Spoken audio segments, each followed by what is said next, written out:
Hello and welcome back to Bodyweight Calisthenics Home. I'm Mark. I'm 55. This is a YouTube channel which I've set up dedicated to my personal calisthenics transformation, which started 10 weeks ago. I'm about to start workout 27 and you'll be able to see highlights from that workout around the screen as I'm speaking to you. And whilst you're watching those, I'll give you some thoughts and reflections and observations since my last workout. I've taken on board quite a lot of advice and feedback since the last workout, and yesterday I was driving to my vet's to pick up the tablets for my dog, and I was thinking about this calisthenics idea and reflecting, and it did occur to me actually that it was becoming quite complicated, quite complex.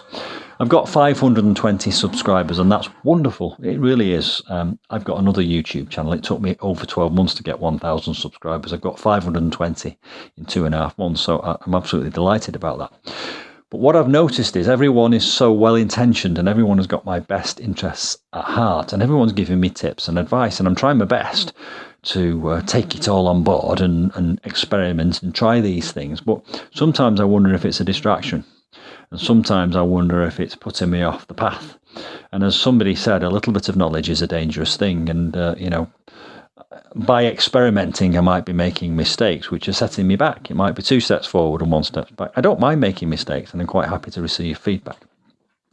But what I've concluded is that you can't be all things to all people. You can't keep everyone happy, and you can't do all the things that people are advising. You can try, but sometimes it contradicts. Some people say have 1 gram of protein for every pound of body weights, and other people say have 0.5 gram of protein for every kilogram, which is only half as much. And then some people say they don't measure the protein at all, and others say you must measure your protein. So, you get different contradictory pieces of advice. So I'm going to go back to basics. On the press-ups, I'm going to try and achieve, and this is what I'm working towards, 3 sets of 25 standard press-ups. I'm nowhere near that yet. Well, that should be my objective for the foreseeable future. On the chin-ups, I'm definitely going to continue with the idea of doing negatives, because I've really felt since the last workout, which was the first time I tried those negatives, I'm really going to adopt that idea. I do think that is the best and easiest way of weaning myself off the support bands for chin-ups, so that's going to be included. But I am going to try and eliminate the swing, the movement as I jump up to the bar. I took on board the comment about the bar rotating. I actually don't think it is rotating. It's got a flat bit on it which stops it from rotating, but I'm going to pay special attention to that today, and if it is rotating, I'm going to fix it so that it doesn't rotate. There is a way of putting the bands onto it without having to take it out. You can just loop them through themselves and drop them down, so that's not a problem. However, I am also thinking about getting a smaller bar. It's quite a thick diameter, that bar. Sometimes it's quite hard to grip it when you're doing chin-ups and pull-ups. And by the way, apologies for the background noise. My neighbour's working on his garage again. He's converting it to a little house. Anyway, that's by the by. So yeah, back to basics. Standard press-ups. Reverse rows are coming on brilliantly. Really like them, and I can feel myself getting stronger in my back. Squats. How many can I do before it burns? If I do them slowly, I can get up to 20 and it's burning. The slower I do it and the more control I exercise on the technique and the form, then clearly the harder it gets. The pull-up exercises I'm going to try pausing halfway down. The reverse rows I'm definitely going to be pausing at the top and possibly even pausing halfway down for that time under tension. And apart from that, by going back to basics, I think it will make life slightly easier and consistent. So I'll get some consistency. And then at some point in the future, that's when I can start playing around with different variations. So there we go. That's my conclusions, thoughts and reflections from last week. Now, there is another couple of important things which I do need to share with you. The first one is another flag in the map. Tom, Cincinnati in Ohio, you're watching, so you'll be getting a flag in the map today. I'm going to do that in a second. But the other thing is, remember my objectives.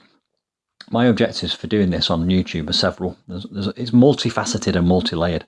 I want to get bigger, I want to get stronger, I want to look better, I want to feel more confident, I want better stature, I want more testosterone, I want to replace the hormones that are dissipating because of the menopause. I want to feel happier going out in better clothes. There's all kinds of different reasons, but another significant reason for me doing this on YouTube is, number one, having you there as subscribers holds me to account and keeps me motivated. But number two, I want to monetize my channel, and I've already grown another channel about gardening, which is monetized and pays me some money every month. And so always keep that in the back of your mind when you're giving me advice, because it is true. I will sometimes put random content on there which is about growing the channel. So, for example, a food video, a short video about making a food dish which is high in protein, not about the workout. But I did one short video which got me 25 subscribers, and I'm still in that discovery stage. I've got to get 1,000 subscribers. I'm halfway there. I've got to get 4,000 watch hours. I've only got 400. So I'm only 10% down the road of watch hours. So yes, you're quite right. Sometimes I will create random content. I hope it doesn't bug you too much. I've got to keep doing it because I've got to get my watch hours up. And you can't get watch hours without content. It stands to reason. That's how it works. The more content you get on your channel about the subject that you talk about, the more the algorithm recognizes you, and the more the algorithm puts you in front of people. And then it's kind of a virtuous cycle. Your channel then grows. Before you know it, you can be monetized, and then suddenly you can be earning some money. And that would be wonderful if I can get paid for working out rather than paying a gym £100 a month membership. That will be a happy byproduct. There we are. I've waffled on again. Thanks again for your input and your advice and your suggestions. I read every part of it. I contemplate and consider and reflect on it all. From now on, I'm going to be keeping it basic, keep going back to basics. And then at some point in the near future, I'll then start trying some different variations. And I'll also be splitting the days up into upper body, lower body, legs, and all the rest of it. But that's not for now. Today, and for the foreseeable future, back to basics. Bye for now. See you soon.